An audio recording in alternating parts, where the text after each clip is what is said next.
नमस्कार, न्यूज 18 देख रहे हैं आप। मैं हूं आपके साथ रुंझुन कोहली।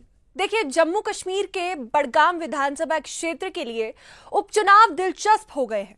सभी पार्टियों ने अपनी उम्मीदवार मैदान में उतार दिए हैं। जम्मू कश्मीर की बड़गाम सीट पर उपचुनाव 11 नवंबर को होने वाले हैं और इसी बीच आज हम आपके सामने उन उपचुनाव के बड़े चेहरों की कुल संपत्ति और आपराधिक रिकॉर्ड का पूरा रिपोर्ट कार्ड आपके सामने रखने वाले हैं। सबसे पहले बात करते हैं कैंडिडेट नंबर 1 आगा सैयद महमूद अल मौसवी। एक बिजनेसमैन, पूर्व विधायक रह चुके हैं, आर्ट्स में बैचलर्स किया है और एफिडेविट के अनुसार अल मौसवी ने लगभग 14.31 करोड़ रुपए की सबसे अधिक संपत्ति घोषित की है, जिससे वे सबसे अमीर उम्मीदवार बन चुके हैं। व्यवसायी और पूर्व विधायक अल मौसवी ने खुद की चल संपत्ति के रूप में 28.2 लाख रुपए और अपनी पत्नी के नाम 23.58 लाख रुपए की संपत्ति बताई है। उनके पास बड़गाम में एग्रीकल्चर, कमर्शियल और रेजिडेंशियल संपत्ति है, जिसकी कीमत 15 करोड़ रुपए है। अल मौसवी पर करीब 97.69 लाख रुपए का कर्ज है, जो ज्यादातर प्रॉपर्टी पर लिए हुए लोन के लिए है। उन्होंने अपनी सालाना आमदनी 52 लाख रुपए से ज्यादा बताई है, जो व्यापार, किराया और पेंशन से आती है।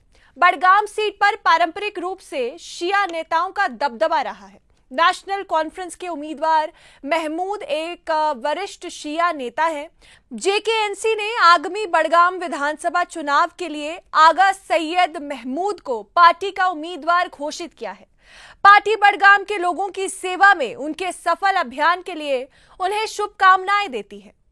चलिए बात कर लेते हैं कैंडिडेट नंबर 2 की। बड़गाम सीट से पीडीपी, पीपल्स डेमोक्रेटिक पार्टी के उम्मीदवार आगा सैयद मुंतजर मेहदी चुनाव लड़ रहे हैं। आगा सैयद ने एलएलएम की डिग्री हासिल की है। उन्होंने अपने कुल संपत्ति सिर्फ 2.37 लाख रुपए बताई है, जो कि सभी उम्मीदवारों से सबसे ज्यादा कम है। कैंडिडेट नंबर 3 की बात की जाए तो जम्मू कश्मीर अपनी पार्टी के उम्मीदवार मुख्तार अहमद डार की कुल संपत्ति लगभग 9 करोड़ रुपए है, लेकिन उनके ऊपर 6.59 करोड़ रुपए की कर्ज भी है। इसलिए उनकी कुल नेट संपत्ति लगभग 2.37 करोड़ रुपए है। आपको बताते हैं कि डार पर धोखाधड़ी से जुड़ा एक आपराधिक मामला भी लंबित है और 10वीं कक्षा तक शिक्षा हासिल कर चुके हैं वे। अब बात करेंगे कैंडिडेट नंबर 4 की, यानी कि भारतीय जनता पार्टी ने आगा सैयद मोहसिन को अपना उम्मीदवार बनाया है। भारतीय जनता पार्टी के उम्मीदवार आगा सैयद मोहसिन ने करीब 91,000 रुपए की नकारात्मक संपत्ति घोषित की है, यानी उन पर कर्ज उनकी संपत्ति से ज्यादा। उनके पास 1.55 लाख रुपए की चल संपत्ति है, जबकि रुपए की देनदारियां भी उनके ऊपर फिलहाल है।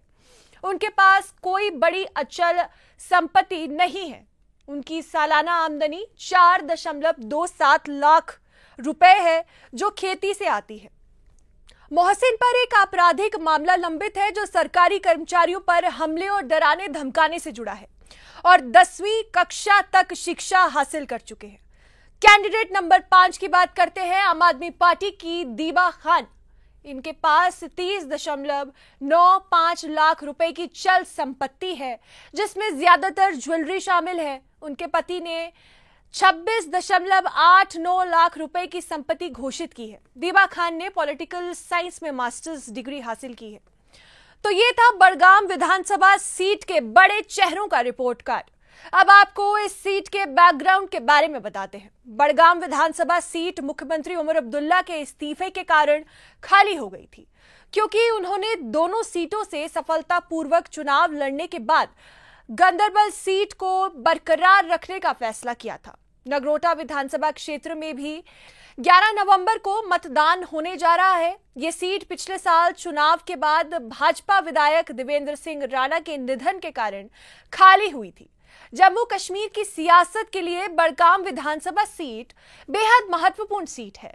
साथ ही ये सीट पारंपरिक सीट भी है। बड़गाम उपचुनाव इस बार सिर्फ एक विधानसभा सीट का नहीं, बल्कि प्रभावशाली आगा के बीच राजनीतिक विरासत की जंग बन गया है। जम्मू कश्मीर विधानसभा में फिलहाल कुल 90 सीटें हैं। इनमें से एनसी के पास 41 सीट्स हैं, बीजेपी के पास 28 यानी कि 28, कांग्रेस के पास 6, पीडीपी के पास 3 और बाकी छोटी पार्टियां व निर्दलियों के पास बाकी सीटें हैं। राज्यसभा चुनाव में किसी भी उम्मीदवार की जीत के लिए कम से कम 20 वोटों की जरूरत होती है। इस लिहाज से बीजेपी और एनसी एक एक सीट पर मजबूत स्थिति में है, जबकि बाकी 2 सीटों पर समीकरण बहुत अहम होते जा रहे हैं। कांग्रेस और पीडीपी के रुख पर नजरें टिकी हैं, क्योंकि वही तय करेंगे कि तीसरी और चौथी सीट पर किसे बढ़त मिलती है। बड़गाम में शिया समुदाय की बड़ी आबादी है और ये समुदाय अपने धार्मिक और स्थानीय नेताओं के प्रति काफी वफादार माना जाता है। इस समुदाय में आगा खान परिवार, जिन्हें आगा सैयद भी कहा जाता है, धार्मिक और सामाजिक रूप से बहुत प्रभावशाली है। ये लोग न सिर्फ धर्म से जुड़े मुद्दों में मार्गदर्शन करते हैं, बल्कि राजनीति में भी इनका अहम रोल होता है।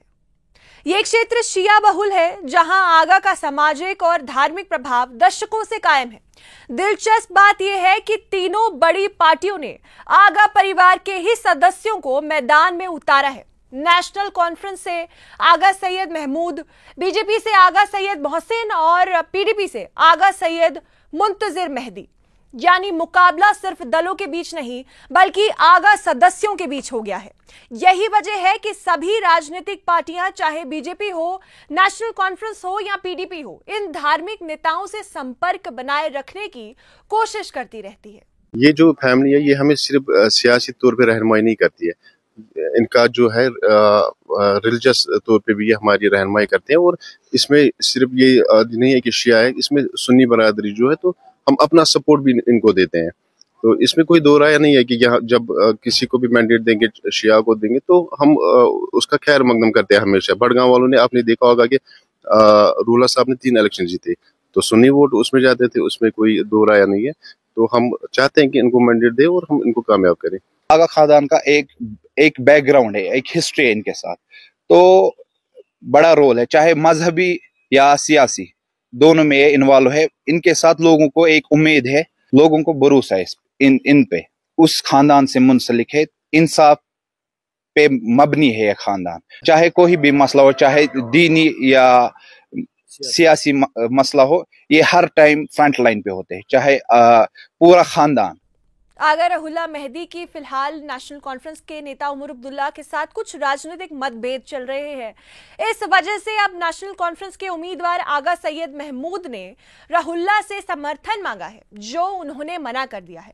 नेशनल कॉन्फ्रेंस के अंदर भी 2 बड़े गुट बन चुके हैं, एक उमर अब्दुल्ला के साथ और दूसरा आगा रहुल्ला के साथ उनके समर्थन में। हालांकि सभी उम्मीदवारों और आगा परिवार के नेताओं का कहना है कि विचार अलग हो सकते हैं, पार्टियां अलग हो सकती है, लेकिन मकसद एक ही है, जनता की आवाज बनना और उनकी मांगों को पूरा करना।